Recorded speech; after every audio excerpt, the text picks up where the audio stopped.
atentos agora, sobre todo se forman parte vostedes dunha comisión de festas para que vexan o que lles pasou a unha en Cualedro, Ourense. Contanos, Bernardo. Pois o tema é que tiveron que cancelar por causa de forza maior as festas do pasado verán, de acordo? É que a orquestra que tiñan contratada denunciounos exixindo máis de 8.000 euros de indemnización. Considérase forza maior cando, por exemplo, un incendio, unha riada, unha catástrofe natural, algo provoca que unha autoridade competente proíba esa celebración. Ten que ser un suceso, di a lei, imprevisible, irresistible e alleo á vontade da Comisión de Festas. Nestes casos, a lei permite que se acorde a resolución do contrato con indemnizacións reducidas. Ante o medo de quedar en débeda, sendo unha comisión moi pequeniña de tan só 3 membros, chegaron a un acordo para non ir a xuízo, un acordo de 4.000 euros. Pois ben, no termómetro doxe imos escoitar as dúas partes. Comezamos por esa comisión que está descontenta porque quedaron sen festas e sen cartos. Belén.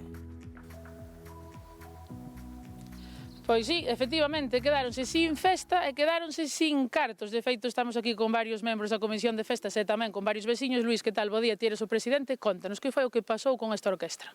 Buenos días, pois simplemente pasou que vímonos nunha necesidade porque andaba o pobo unha emergencia maior, claro, e houve que suspender as festas, claro, e depois a orquesta dícenos que nos iba a denunciar e denunciou-nos, tivemos que pagar unha indemnización. Unha indemnización de canto, Luís? Eles ao inicio pedían 8.000, depois co advogado e tudo conseguimos baixar a 4.000. A vosa festa era en agosto, pero eles queríamos poñer unha data en outubro, e vos dixaxille que non, por que? Claro, eles querían vir outubro, novembro ou dezembro, pero nós dixemos que non, porque a xente do pobo moita xa tiña marchado, que viña só para as vacacións, viña para a festa, e claro, non son as festas, non tiñamos festa nenhuma para celebrar nesa altura, as festas son na data que ten que ser.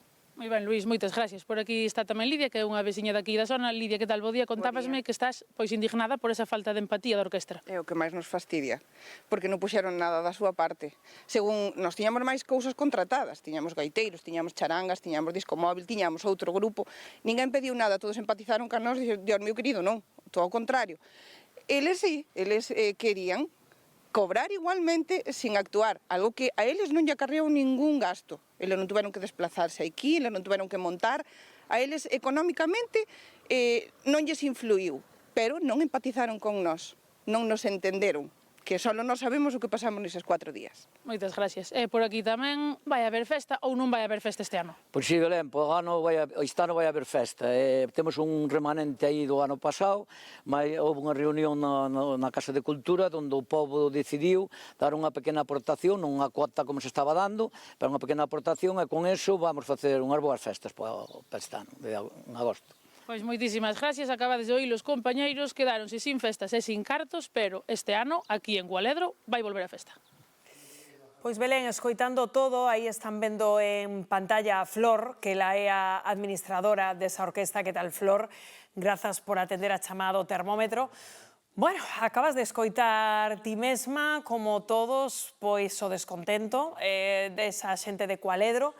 Claro, eles acaban de acusarvos de falta de empatía, non? Eles querían a súa festa en verán, eles din, claro, nos ofreceron outubro e a nos outubro as nosas festas son en verán. Cal é a vosa versión, Flor? Pois mira, a nosa versión contoche, e vouche contar desde o principio como foi todo o proceso para poder entender. A orquesta está contratada desde aproximadamente un ano antes para a actuación en Cualedro nesa data. Desgraciadamente, como si decides no reportaxe, a actuación tuvo que suspenderse por unha causa de forza maior. En principio, evidentemente, era imposible realizar esa actuación nesa data. Unha vez que pasa esa forza maior, nós, a través do representante que contratou as orquestas, intentamos que no período de actuacións que ten a orquesta, que é unha orquesta que termina a súa temporada o 31 de outubro, entonces novembro e decembro é imposible, pero desde o período que vai, desde o 15 de agosto, que era a data que estaba confirmada, hasta o 31 de outubro, que a Comisión de Festas fixara unha data para poder repetir o evento. Isto non tuvo ninguna, o sea, a Comisión de Festas non foi receptiva á posibilidade de repetir. en vista da situación, hai que pensar que os contratos das orquestas, cando se firman, teñen unha cláusula que dice claramente que hai que facer no caso de suspensión. Esta cláusula, que está firmada pola Comisión de Festas, dice claramente que en caso de suspensión, se son por causas imputables á orquesta, a orquesta non cobra. E se son por causas allea á orquesta, ten o dereito ao cobro do 100%. Nos, en este caso, por sensibilidade de como estaba toda a situación, o que plantexamos é o cobro en torno a un 50%.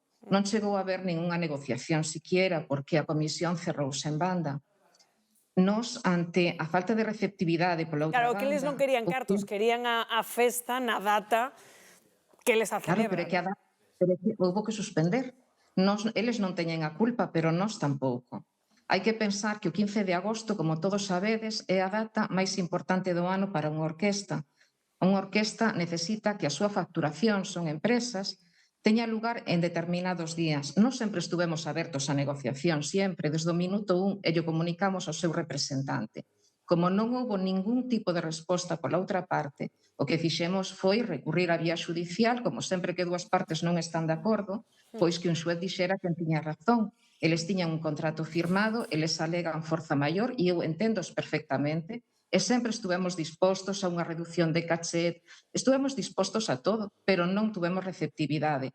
E cando chegamos á vía judicial, pois nombramos nós o noso abogada, a nosa abogada, eles un abogado, e os abogados chegan a un acto de conciliación entre as dúas partes e firmamos un acordo de indemnización de 4.000 euros, como eles din aí correctamente.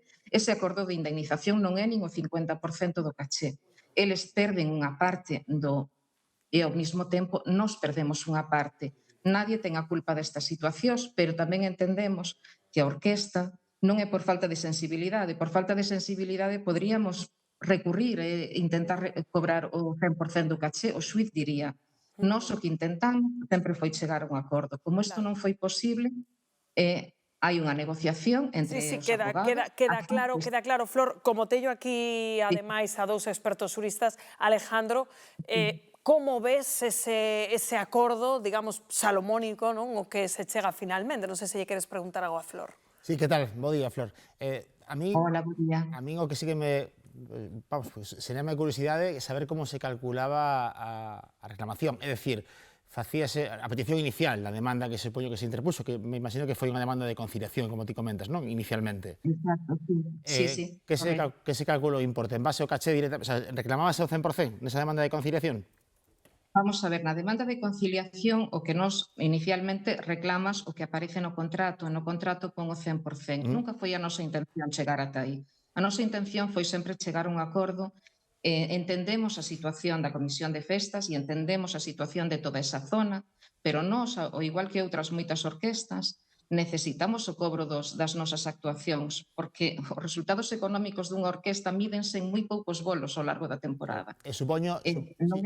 Perdón que te interrumpe. E supoño que o acordo o que chegades de 4.000 euros é para cubrir, entendo eu, o suposto o beneficio que iba a se producir como consecuencia desa actuación. É dicir, porque vos tedes un rendemento, o sea, tedes un ingreso que o 100% hai que descontar os gastos. Non sei se non sei se este importe foi consecuencia dese cálculo.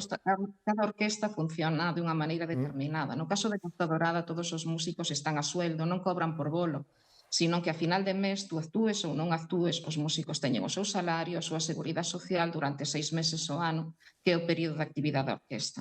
Dicir, non se trata de beneficios, se trata de ter menos pérdidas. Vale. Pois aclaradísimo, Flor, moitas grazas por atender a chamada do termómetro e así poder ofrecer aos nosos espectadores en directo pois as dúas versións desta historia, que habendo tantas comisións de festas, pois seguro que o que vos pasou lle será de utilidade a moitas delas para ter algunha pista sobre como proceder no futuro. Grazas, Flor.